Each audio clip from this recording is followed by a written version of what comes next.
এই রাতে প্রথম আমরা দুজনকে চিনতে পেরেছিলাম, কিন্তু তুই আমাকে এখনো চিনিস হলো, তাই তো তোর মরণটাকে তুই এখনো বাঁচিয়ে রেখেছিস। আমি তো মারতে পারবো না, আমি তো মারতে পারবো না, আমি আমি আমি তো রেখে পাই না, আমাকে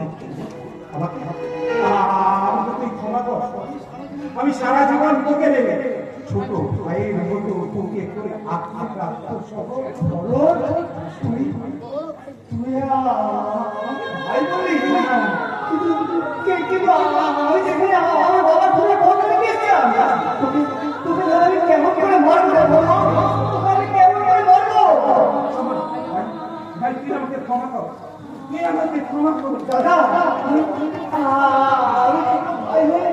তোকে তোকে কি করে মারতে পারি বলো, তোকে আমি কেমন মারতে পারি? আমি আমি তো ভাই হয়ে